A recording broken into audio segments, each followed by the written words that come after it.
So happy International Women's Day. Let's talk about divorce.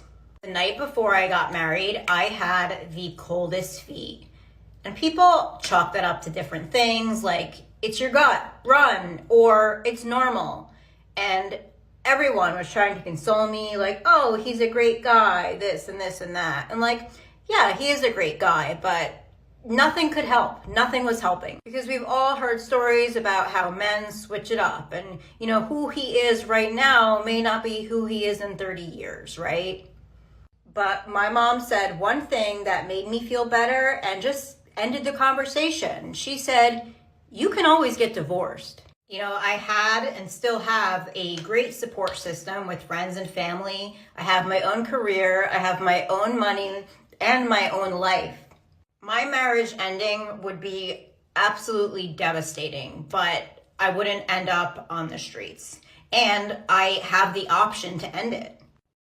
Guys, notice how she's weighing the pros and cons of getting a divorce? Long gone are the days where the words "till death do its part" meant something. Now it's just an equation, and men are on the losing side, because when you factor in what gender has more options and what gender is supported by the government to break a marriage, well, then you find out the equation is pretty straightforward for a lot of women who were never in it for love. I know this will be controversial because people talk about the divorce rate as if it's the worst thing ever. But it's better for almost half of all marriages to end in divorce than to not be able to leave a miserable situation. Like, just go and ask any divorced women, hey, do you wish you worked it out? Do you wish you stuck it out? And they'll probably tell you, hell no, 9 out of 10 times, probably more than 9 out of 10 times. Divorce is one way we have liberated women. Oh yeah, God bless divorce. She talked all throughout the video about a miserable situation, horrible conditions, yet if you ask her what's the main reason she got divorced, I bet she couldn't tell. If you were to tell me he beat you, or he had drinking problems, or he had anger issues, or something that will make people realize maybe divorce was the answer, which in this case, still, gentlemen, just pick better men. But I do understand, some people change, some people are hidden a-holes, we could give her the benefit of the doubt, but I'm 90% sure she divorced because of some crap like the spark is gone, you know what I mean? When you ask men why they got divorced, they would say, she wanted to take my kids, or she cheated, or she was hysterical, or something understandable. Most women nowadays get a divorce because the glitter wore off. And it's just a reliable, good option for them. The government favors them for child custody, alimony, court procedures, etc. Plus, it's easier to monkey branch to another guy. Marriage in 2022 is really not a great plan. I've had a lot of people ask, do you wish the affair didn't happen? And the answer is 1000% yes, I wish it didn't happen. But honestly, the more I've thought about it and processed it, not only do I wish the affair didn't happen, but I wish I had the courage to have been able to communicate to my spouse the point when casual talking to someone else turned into more. I wish I could have been just like, okay, I didn't mean to. We were just talking, it felt casual, and now I'm like getting feelings and I don't know what to do about that. I wish I could have been honest and communicated that because I had a very secure husband. He was someone who I could have communicated that to, which is kind of, anyways, if I could wish anything, wishing that an affair didn't happen wouldn't be enough because that doesn't deal with the root. But wishing to be able to communicate and have open, honest conversations in love about what's happening and what you're experiencing right when it happens, I wish I had done that. This, gentleman, is another reason why you should not give a flying crap about women calling you insecure for having a gut feeling. Her husband was stable, he trusted her, she knew she could trust him, and still she cheated. A lot of people nowadays And this is why I highly dislike the blue pill. Think that you can be going to clubs all throughout your 20s, have multiple relationships, and then just jump into a marriage and voila, be a good partner and a good parent. It's not how it works. This woman is naive. She doesn't have the slightest idea of how to handle these situations. She doesn't understand commitment fully. She couldn't value her husband, and she chose a one-night stand over him. And of course, cheating is a premeditated decision that happens after a long chain of voluntary events.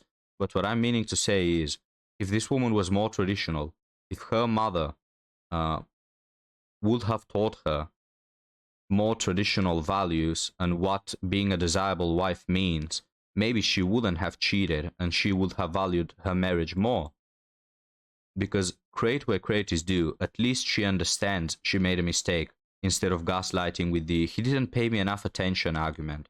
So, understanding that is the first step towards true repentance. However, she wasn't prepared to meet the problems and difficulties of marriage. And guys, here's another point. You may have heard Taylor say a lot of times how it's a red flag for women to have social apps, and a lot of people disagree with that statement, but this is why. Because it starts with a casual conversation, and then you find out suddenly your wife cheated. What are women who are married doing, texting colleagues and whatnot, talking like they are fifth graders? It's one thing to have socials to talk to family or old friends, but women who chat with all their colleagues and some guy they met at the store and some random strangers? Huge red flag.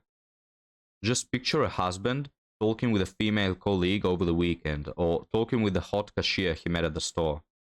But let me know what you guys think down below. My partner ever asked me if he could go to a strip club, I'd never say no. For me, I see it as one of the most liberating things for me has been giving up the idea and the desire to be the cool, chill girlfriend. I'm not cool, I'm not chill, and I will tell you a little story about what happened when I tried to be chill. Picture this, I've got a little tiny baby at home, and my ex is out partying with all his buddies. Be cool, I'm trying to give him his little guy's night, right? And all I asked was, tell me where you are, and keep in contact with me occasional. A little text here and there to let me know you're still alive. Of course, he lets his phone die, and I call his friend to figure out where are they, is he alive, is everything good, because I knew he was going to go insane. And when he drank, you were lucky if you were going to keep him out of jail. The friend answers, I can't make out anything, but I do find out that he lied to me about where they were going. I can't hear, so I try to call back after we get disconnected, and a girl who my ex had hooked up with before we were together answers the phone, and I find out that she's out with them partying. If this is guys' night, why is your wife not there? Why is there another there? I make it very clear to the men that I date now, and I have a boyfriend, and I've made this clear to him. This is who I am. You don't like this? Guess what? Go date someone else.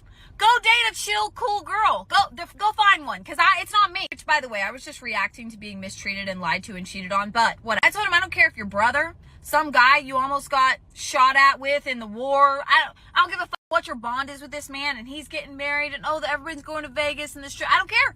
If you want to come home to me, you're not going. So choose. Go to the strip club with your friends and have a great ass time and come home to an empty house, because you're not going to come home to me. This is my boundary. This is where I've set up what I will be willing to put up with and what I'm willing to deal with. And if you want to cross that, then you don't get to be with me. Now, my boyfriend is not a narcissistic, cheating asshole who likes to oogle other women. So it has never been an issue for us. There are two versions of me. There is a very not chill, not okay with everything girlfriend. And then there's the happy single version where I don't have to think about it and I don't worry about it. And I'd rather go the rest of my days in a bed by myself than wondering where my man is at 3 in the morning. Shut up!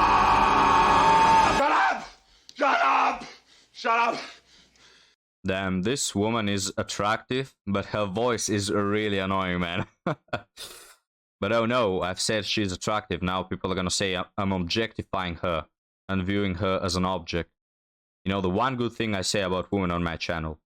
But anyways, what can I say if not that I agree totally with her? All the women in the comments are, yes, queen. Yet when you tell these same women you're not okay with them going to clubs where they will get hit on all night by strangers, where most people are drunk, intoxicated and dangerous, they hit you with the, I'm not your property. Okay, so we haven't really done an update in a while. Oh no, is it this stupid SpongeBob filter? I don't know if it's truly SpongeBob, but she sounds like a dude, and I don't know, it's some voice filter, man. Every time I post one of these TikToks, everyone in the comments is whining about how annoying it is.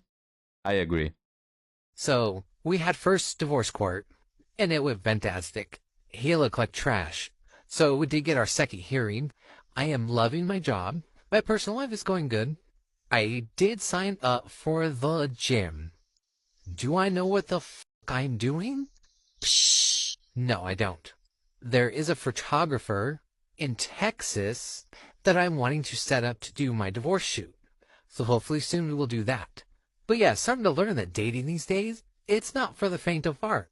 So if you are dating and you are in 2023 dating, pat yourself on the goddamn back, because this shit ain't for everybody. I am also looking at getting braces to fix my cute little gap. I am at war with our post office. The pigs are doing great. But yeah, with work and everything else, I've just been I love how she is narrating her life like anybody gives a damn. But damn, that's a huge pile of red flags. And this female dog just killed the doggo. So we will end the video here, gentlemen. Imagine you marry some woman and 10 years later she's making a TikTok talking about how happy she is that she saw you looking terrible at the court. But as a last note, in my first ever video, I mentioned how men and women exhibit bad behaviors in their own ways. Yes, men can be physically more violent, but you will never see a man feeling joy out of someone else suffering. At least I've never seen one. Yet I've seen many harpies like this woman, feeling happiness when her ex-husband probably lost his kids or a lot of money and sanity. And this is why I started this channel and why I keep it going. Because everyone can identify men's evil behaviors and mannerisms, but harpies are foul, malevolent and sadistic, taking joy in hurting, torturing, stealing, destroying, and bringing mental havoc. So beware of harpies.